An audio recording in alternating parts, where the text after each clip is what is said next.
नमस्कार साथियों, कैसे हैं आप सभी? आशा करता हूँ कि आप स्वस्थ होंगे, सुखी होंगे और प्रसन्न होंगे। इस अष्टावक्र गीता की धारा में आपका स्वागत है।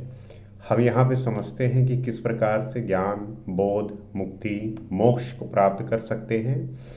और चूंकि आपके जीवन में सदैव किसी न किसी प्रकार की चुनौती रहती है, और जाहिर सी बात है कि अगर आप संसारिक जीवन जी रहे हैं तो यहाँ पे ऐसी चुनौती सदैव बरकरार रहती है। तो आप इसको कैसे मैनेज कर सकते हैं? क्योंकि मैंने ऐसे बहुत व्यक्तियों को देखा है जिन्होंने इसको बड़ी सावधानी पूर्वक मैनेज किया है और जिया है। तो इसी जीवन को एक समृद्धता से, एक शांति से, सुकून से बिता सकते हैं। क्योंकि अष्टावक्र ने ये कहा है कि आपको सन्यासी और वैरागी बनने के लिए कहीं जाने की आवश्यकता नहीं है, बल्कि आप इसी सांसारिक जीवन में रहकर आप उसको प्राप्त कर सकते हैं, आप उसे जी सकते हैं। किस प्रकार? इसी सूत्र की हम चर्चा करते हैं, इसी फॉर्मूले पे काम करते हैं।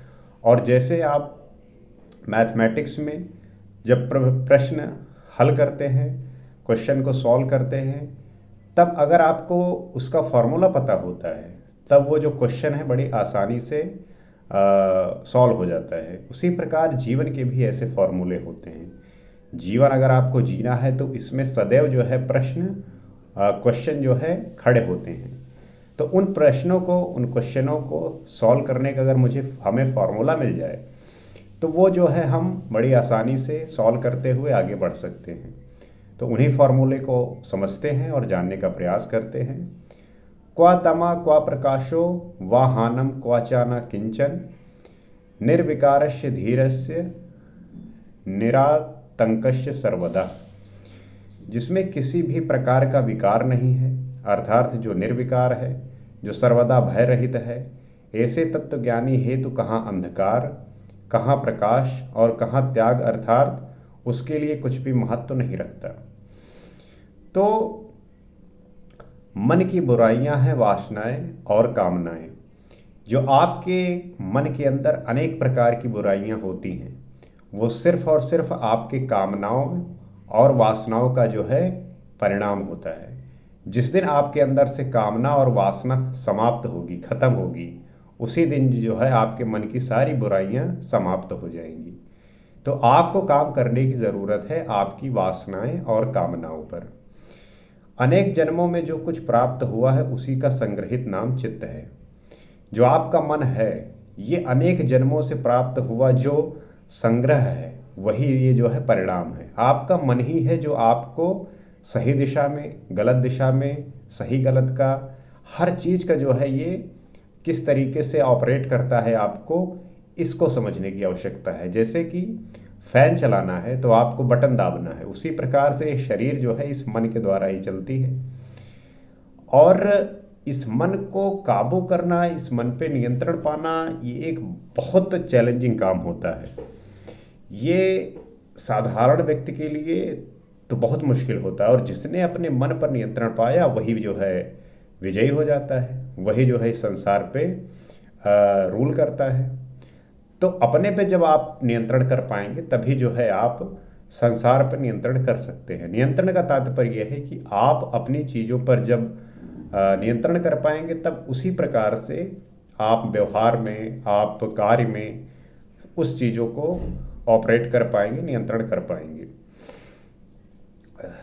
तो बुद्धि इनको सत्य असत्य में बांटती है। जो आपकी बुद्धि है वही ये बताती है कि सत्य क्या है, असत्य क्या है। क्योंकि मन का तो बस ये है कि प्राप्त करना है, लेकिन उसमें प्राप्त करने में सही और गलत का जो निर्णय करती है वो आपकी बुद्धि करती है। सुख दुख, लाभ हानि, प्रेम घृणा, हिंसा अहिंसा, प्रकाश अंधकार, त्याग ग्रहण आदि का विभाजन करती है, परंतु वास्तव में अलग कुछ भी नहीं होता। बुद्धि ये सब कुछ निर्णय करती है, डिसाइड करती है। क्योंकि मन के ऊपर है बुद्धि, क्योंकि वही जो है आपके मन को पकड़ती है, लगाम लगाती है। और लेकिन वास्तव में अलग कुछ भी नहीं है। अगर आप देखेंगे कि सुख दुख, लाभ हानि, प्रेम घृणा, हिंसा अहिंसा, प्रकाश अंधकार, तो ये जो है एक आत्मा में स्थित जो ज्ञानी है उसके लिए तो ये दोनों चीज़ जो है बेकार है। तो अलग कुछ भी नहीं है, वहाँ सब एकत्रित होता है। कहाँ एकत्रित होता है? आत्मा की स्थिति पर। जब आप आत्मबोधित होते हैं तो वहाँ पे जो है ये सब एकत्रित होता है, सब एक होता है। एक ही सिक्के के दो पहलू की भांति हैं, जहाँ ये दोनों रहेंगे या दोनों ही नहीं रहेंगे। अच्छा, प्रॉब्लम क्या है कि व्यक्ति सोचता है कि हमारे जीवन में सदैव सुख जो है वो बना रहे। तो ऐसा हो ही नहीं सकता, क्योंकि ये जो है सिक्के के पहलू हैं। अर्थात अगर सिक्का है तो जहाँ सुख है वहाँ दुख सदैव बरकरार रहेगा। अगर आप लोग को लगता है कि मेरे जीवन में सदैव दुख रहेगा, तो ऐसा भी नहीं हो सकता, क्योंकि ये सिक्के के पहलू की तरह है। जहाँ दुख है फिर वहाँ सुख भी है। तो ये चलता रहेगा रात दिन की तरह। उसी प्रकार लाभ हानि है। अगर लाभ आपको प्राप्त हो रहा है तो हानि भी हो सकती है। अगर आपको प्रेम मिल रहा है तो घृणा भी उसके प्रति हो सकता है, या घृणित है आप किसी के प्रति तो प्रेम भी हो सकता है। तो ये चीज़ें जो है संसारी जीवन में रहते हुए जब तक आप हैं, ये हर एक चीज़ जो है सिक्के के पहलू की तरह है। अगर सिक्का है तो वहाँ पे दोनों जो है पॉसिबिलिटी सदैव बरकरार रहेंगी। और ऐसा भी नहीं है कि एक चीज़ जो है सदैव रहेगी, दूसरा भी होगा, लेकिन दूसरा होगा तो पहला भी होगा। ये सदैव बरकरार रहेंगी। और जो ज्ञानी व्यक्ति हैं, जो आत्मबोधित हैं, जो तत्वदर्शी हैं, वो यही बात करते हैं कि इससे परे जाना है। और जब आप परे जाते हैं तब ना सुख दुख रह जाता है, ना प्रेम घृणा रह जाती है, ना लाभ हानि रह जाता है, न हिंसा हिंसा रह जाता है, न त्याग ग्रहण रह जाता है। ये सब कुछ समाप्त हो जाता है। और यही स्थिति की बात कर रहे हैं महर्षि अष्टावक्र। और यही मैं आपको भी सिखाना चाहता हूँ कि आप भी संसारिक जीवन में रहते हुए जो ये महसूस कर रहे हैं, इससे परे जाइए, तभी आपको शाश्वत सुख की प्राप्ति होगी। एक को हटाने दूसरे को बचाने का कोई उपाय नहीं होता। अगर मृत्यु को हटा दिया जाए तो जन्म भी नहीं होगा। जाहिर सी बात है। यदि दुख को हटा दिया जाए तो सुख की भी कोई आवश्यकता नहीं होगी। जिस व्यक्ति को दुख कभी प्राप्त ही नहीं हुआ है, अगर उसे जो है सुख प्राप्त हो, जैसे किसी व्यक्ति ने कभी भी दुख नहीं प्राप्त किया, तो जो दुख आएगा तो उसे लगेगा ये क्या है। या किसी व्यक्ति ने दुख निरंतर झेला हो और उसको सुख प्राप्त होगा तो वो कैसे महसूस करेगा। तो जाहिर सी बात है कि किसी दूसरी चीज़ की अनुभूति आप तभी कर सकते हैं जब उसकी कमी होगी। यदि बेईमानी को समाप्त कर दिया जाए तो ईमानदारी भी नहीं होगी। तो ये पहलू हैं। अर्थात कि अगर आप जहाँ पे बेईमानी नहीं है तो वहाँ पे ईमानदारी को कौन पूजेगा, वहाँ पे कौन पूछेगा। जहाँ पे असत्य होता है वहीं पे सत्य की पूजा होती है। यदि अंधकार नहीं होगा तो प्रकाश की भी कोई आवश्यकता नहीं होगी। अगर अंधकार होगा ही नहीं तो प्रकाश कैसे हम प्रकाश की पूजा करेंगे या प्रकाश को हम जानेंगे। तो जाहिर सी बात है कि ये दोनों चीज़ें सदैव बरकरार रहेंगी। और यदि घृणा नष्ट हो जाएगी तो प्रेम भी समाप्त हो जाएगा। आप किसी के प्रति प्रेम तभी महसूस करते हैं जब आपको पता है कि आपके और जो सहयोगी हैं, साथी हैं, रिश्ते हैं, वहाँ पर घृणा विद्यमान है और किसी के प्रति आपका प्रेम होता है। जाहिर सी बात है कि आप डिफ्रेंशिएट करते हैं, आप विविधता देखते हैं। और आपका किसी भी व्यक्ति के प्रति जो आपका भाव है और उसके प्रति जो आपकी भावना है वो मिलती है, और इसी का डिफरेंशिएट जो है आपको उस भाव से जोड़ती है। यदि पापी नहीं होंगे तो ये मंदिर, मस्जिद, गुरुद्वारे भी नहीं होंगे। तो ये सदैव साथ में बरकरार होते हैं। जहाँ पे पापी हैं वहीं पे पुण्य आत्मा मिलेंगे आपको, क्योंकि अगर हर जगह पे पापी ही पापी होंगे तो पुण्यात्मा की जो है कोई आवश्यकता ही नहीं। क्योंकि आवश्यकता तो तभी होती है ना जब वहाँ पे उसकी ज़रूरत होती है। जहाँ पे चोर है वहीं पे पुलिस की आवश्यकता होती है। जहाँ पे ये मान लीजिए दोनों चीज़ है ही नहीं, तब किसी की भी आवश्यकता क्या होगी। तो जहाँ पे बुरा है वहाँ पे सही है, ये सदैव बना रहेगा। और इससे परे जाना ही, अर्थात ये दोनों नष्ट हो जाएं, ये दोनों बचे ही ना, ये अवस्था है आत्मा की। तो यदि अपराधी नहीं होंगे तो न्यायालय भी नहीं होंगे, यदि रोग नहीं होंगे तो स्वास्थ्य भी नहीं होगा, यदि असाधु नहीं होंगे तो साधुओं की भी विदाई करनी पड़ेगी। ये सब एक दूसरे से संयुक्त हैं। वही ना एक सिक्के की पहलू की तरह है, जहाँ पे एक बुरा है तो एक जो है सही सदैव रहेगा। एक दूसरे पर आश्रित होते हैं। एक को हटाकर दूसरे को नहीं बचाया जा सकता। यदि रावण ही नहीं होता तो राम की कहानी भी नहीं बनती। तात्पर्य यही है कि रामायण ही नहीं होती, परंतु नैतिक मनुष्य दोनों में भेद करता है। वो बुराई को समाप्त करके अच्छाई को लाने का प्रयास करता है। वो अंधकार को हटाकर प्रकाश को लाना चाहता है। इसके विपरीत धार्मिक मनुष्य सब कुछ ईश्वर की इच्छा समझकर दोनों को स्वीकार कर लेता है, जबकि ज्ञानी उस एक आत्मा को जानकर सदा निडर और निर्विकार हो जाता है। तो जो धार्मिक व्यक्ति है वो ये समझता है कि ये ईश्वर की इच्छा से हो रहा है तो स्वीकार कर लेता है।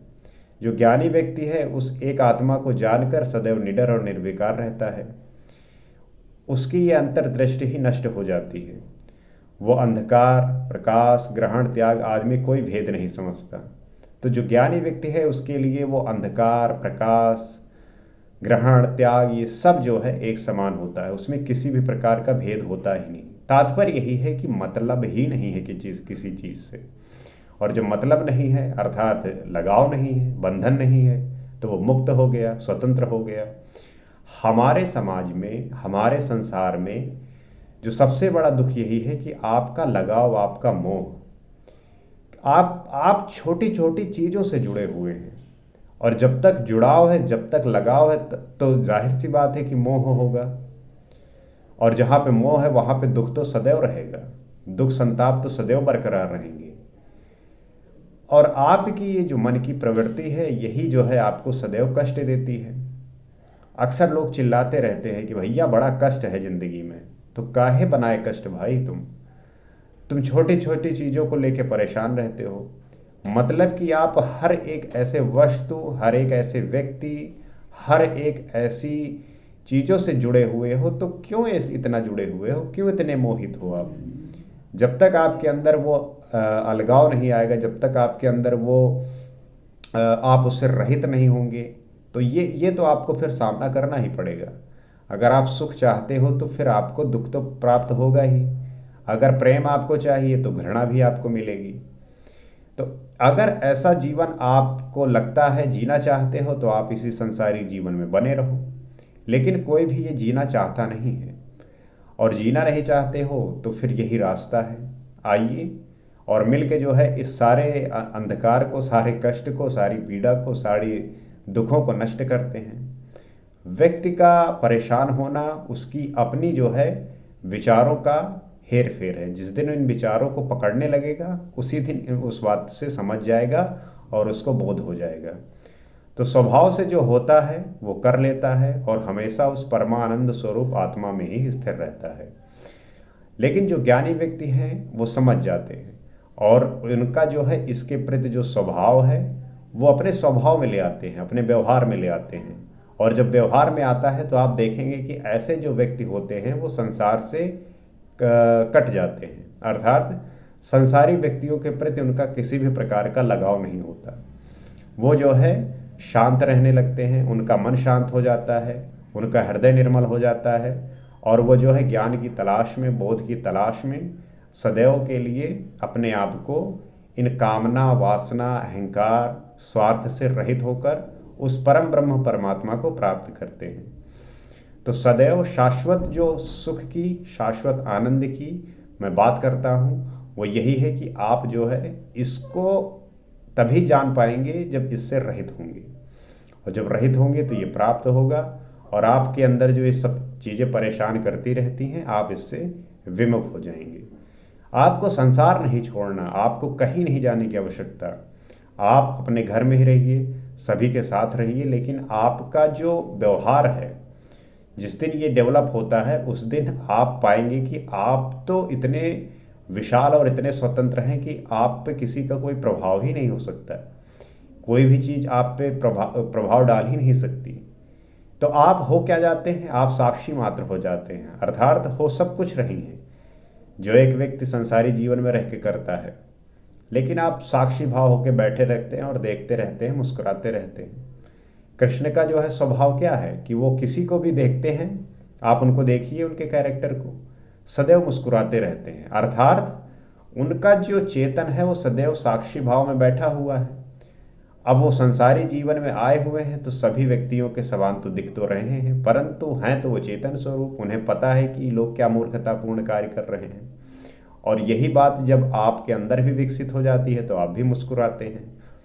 तो वो स्थिति प्राप्त करिए, तब जो है आपको मज़ा आएगा। तो उम्मीद करता हूँ कि बात समझे होंगे, और आप ऐसे ही व्यक्ति जो हैं, जो इन बातों से अनभिज्ञ हैं, अपरिचित हैं, उनको भी ये बात बताइए। क्योंकि मैंने बहुत ऐसे व्यक्तियों को देखा है जो इस जीवन से परेशान हैं, उन्हें रास्ता नहीं मिल रहा है, लेकिन अगर रास्ता उनको मिल जाएगा तो उनका भी जीवन आनंदमय हो जाएगा।